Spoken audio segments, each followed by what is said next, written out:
মন্ত্রী সাহেব সম্পূর্ণ যা বক্তব্য রেখেছে সম্পূর্ণ ভিত্তিহীন। আজকে তৃণমূল কংগ্রেস থেকে জিতে উনি মন্ত্রী, কিন্তু আজকের এই 2026-এর বিধানসভায় গোটা হরিশ্চন্দ্রপুরে ও সন্ত্রাস চালিয়েছে তজমুল হোসেনের নেতৃত্বে বাংলাতে সন্ত্রাস হয়েছে। টোটাল বিধানসভাতে ও কংগ্রেসের কাজ করেছে। ও জম্মুর রহমান থেকে শুরু করে ওর ছেলেরা সবাই, তার ভুড়ি প্রমাণ আছে। এখানে আমাদের তৃণমূল কংগ্রেসের অনেক লোককে বাড়িতে ডেকে বাই ফোনে ডাইরেক্ট থ্রেট করেছে যে তৃণমূল কংগ্রেসের ভোট করতে হবে না, কংগ্রেসের ভোট করো। তো এটা ভিত্তিহীন। বাংরুয়া গ্রামে আজকে যা ভোট হয়েছে, বাংরুয়া গ্রামের মানুষ আতঙ্কে আছে। বলছি এতে কি হচ্ছে? দলের ক্ষতি হচ্ছে? দলের প্রচণ্ড ক্ষতি হচ্ছে। তজমুল হোসেন হরিশ্চন্দ্রপুর বিধানসভায় তৃণমূলের প্রচণ্ড ক্ষতি করছে। আপনারা কি জানাবেন? আমরা আজকে এই সংবাদ মাধ্যমের মধ্য দিয়ে এবং আমরা দলীয়ভাবে এবং আমাদের যা প্রপার চ্যানেল আছে, আমরা প্রপার চ্যানেলের মধ্য দিয়েও আমরা শীর্ষ নেতৃত্বের কাছে আমরা আবেদন করছি ইমিডিয়েট মন্ত্রী তজমুল হোসেনকে পার্টি থেকে সাসপেন্ড করা হোক। তাহলে আমাদের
রহমান, আমার রহমান, আমার আফজাল, আমার লোক দেখবেন একটা আমি সোশ্যাল মিডিয়াতে একটা দেখি তো মোস্তাক আলম যখন নিজে বলতে পারে যে আমরা ওরা সব কংগ্রেসের লোক, তো আমি কি বলবো?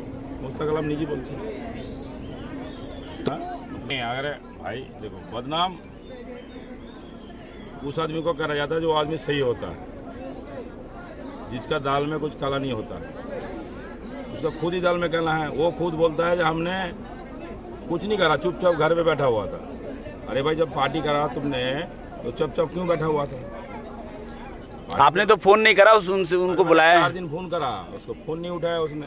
वो ऐसे ही बोल रहा था मैंने एक बार फोन करा, छुआ नहीं। हमने उसको अगर अपना मुंह से बोल रहा है वो, जो हम घर पे बैठा हुआ था, जम्मू रहमान भी घर पे बैठा हुआ, घर पे नहीं बैठा हुआ था। वो लोग कांग्रेस का वोट कर रहा था, बी टीम बना हुआ था कांग्रेस का।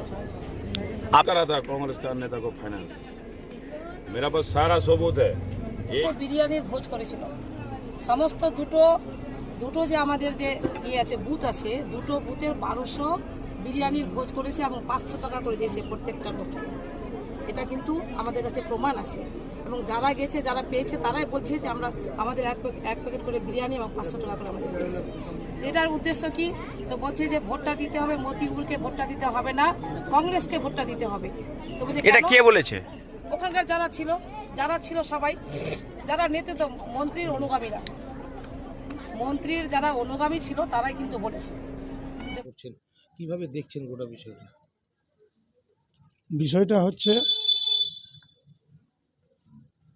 আমি এই দলের টিকিট পাইনি, এটা দুঃখ থাকতেই পারে, কিন্তু আমি দলের কোনোদিন আজ পর্যন্ত কেউ বলতে পারবে যে আমি দলের বিরুদ্ধে কিংবা কোথাও আজ পর্যন্ত আমি বাড়ি ছাড়া কোথাও যাইনি।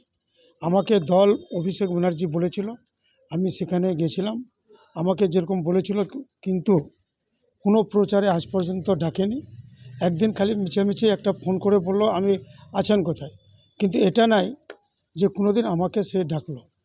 বিশেষ করে আজকে আমি নিজের গ্রামে আমি বুথ কেন্দ্রেও যাইনি, কিংবা আমার ভাই যে জম্মু আছে সেও আজ পর্যন্ত কোনো প্রচারে যায়নি, কোনো বুথে কোথাও যায়নি।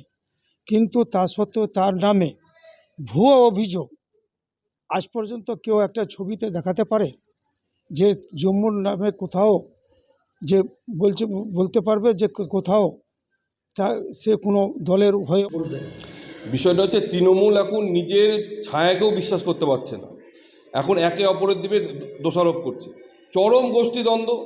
এই যে গোষ্ঠী কোন্দলে আমাদের কাছে যা রিপোর্ট এসেছে, তৃণমূল এবার তৃণমূলকে হারানোর জন্য রাস্তায় নেমেছিল। আগামী 4 তারিখে সেটা বোঝা যাবে সেই যাদের বিরুদ্ধে ভোটটা দিয়েছে সেই কোন পক্ষে গেছে। তবে হরিশ্চন্দ্রপুরে যে খবর, সেখানে তৃণমূল হারছে সহ